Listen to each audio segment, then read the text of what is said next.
बिस्मिल्लाहिर्रहमानिर्रहीम। सूरह फातिहा कुरान मजीद की पहली सूरत। सिर्फ 7 आयत मगर मानी में पूरी जिंदगी का खलासा।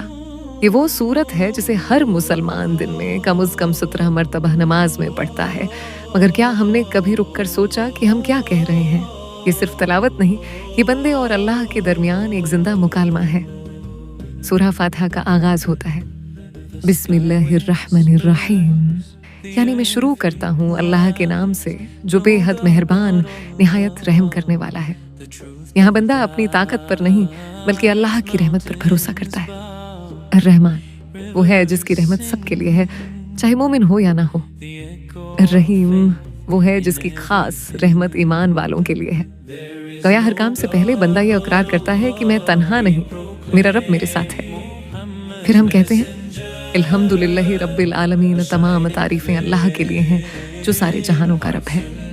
अलहमद का मतलब सिर्फ शुक्र नहीं बल्कि मुकम्मल तारीफ है।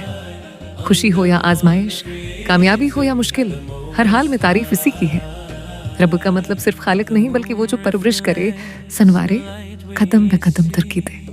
वो हमें पैदा करके छोड़ नहीं देता बल्कि हर लम्हा हमारी देखभाल करता है। फिर दोबारा रहमत का जिक्र।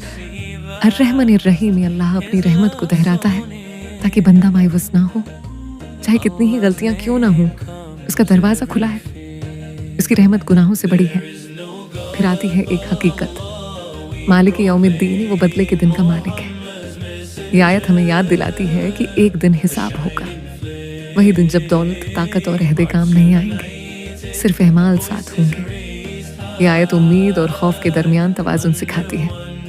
अल्लाह मेहरबान है मगर आदिल भी है। अब सूरत का मरकजी हिस्सा, इय्याका नअबुदु व इय्याका नस्तईन, हम सिर्फ तेरी ही इबादत करते हैं और तुझ ही से मदद मांगते हैं। ये ऐलान है, न किसी और की बंदगी, न किसी और पर मुकम्मल भरोसा। इबादत सिर्फ अल्लाह के लिए और मदद भी उसी से। इम्तिहान हो, बीमारी हो, रिस्क का मसला हो या दिल की परेशानी, असल सहारा वही है। फिर हम मांगते हैं एहदिना सिरातल मुस्तकीम, हमें सीधा रास्ता दिखा। ये सूरत की वाहिद दुआ है। ना दौलत मांगी, ना शहरत, ना आसान जिंदगी, बस हिदायत। क्योंकि जिसे सही रास्ता मिल जाए उसकी दुनिया और आखिरत सनूर जाती है। सीधा रास्ता सिर्फ दीन का नाम नहीं बल्कि हर रोज के फैसलों में दुरुस्त इंतखाब करना भी है। फिर वजाहत की जाती है सिरातल लजीना अन्नमता अलैहिम, इन लोगों का रास्ता जिन पर तूने इनाम किया, यानी अनबिया, सदीकीन, शहदा और सालिहीन का रास्ता। हम इन जैसे बनने की दुआ करते हैं। गैरिल मग़दूबि अलैहिम वलद्दाल्लीन, ना उनका रास्ता जिन पर गजब हुआ और ना गमराहों का। ये दुआ हमें बचाती है कि हम सच जान कर भी उसे छोड़ ना दें और ना लाइल्मी में भटक जाएं। सूरह फातिहा को उम्मुल किताब कहा जाता है, यानी कुरान का खलासा। इसमें तौहीद भी है, रहमत भी, आखिरत भी, इबादत भी और दुआ भी। रसूलुल्लाह सल्लल्लाहु अलैहि वसल्लम ने फरमाया कि नमाज उसके बगैर मुकम्मल नहीं। ये सूरत शफा भी है। एक सहाबी रजी अल्लाह उन्हा ने इसी सूरत को पढ़कर एक बीमार शख्स पर दम किया और वो सेहतयाब हो गया। इससे मालूम होता है कि ये सिर्फ अल्फाज नहीं बल्कि रूहानी ताकत है।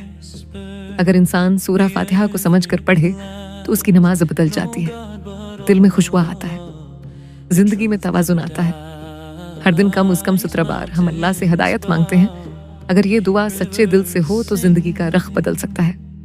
सूरह फातिहा हमें सिखाती है कि आगाज अल्लाह के नाम से करो, हर हाल में शुक्र अदा करो, उसकी रहमत से उम्मीद रखो, आखिरत को याद रखो, सिर्फ उसी की इबादत करो और हर कदम पर उससे हिदायत मांगो। ये 7 आयत नहीं, ये पूरा ज़ाबिता 6 आयत है। जो उन्हें समझ ले वो कभी तन्हा नहीं रहता, क्योंकि हर नमाज में वो अपने रब से बात कर रहा होता है। और जब तुम सूरह फातिहा को दिल से पढ़ना सीख लोगे तो तुम्हारी नमाज सिर्फ इबादत नहीं रहेगी बल्कि तुम्हारे रब से एक जिंदा और सच्ची मुलाकात बन जाएगी। आज के लिए इतना ही। इंशाअल्लाह अगली नशिस्त में फिर मुलाकात होगी।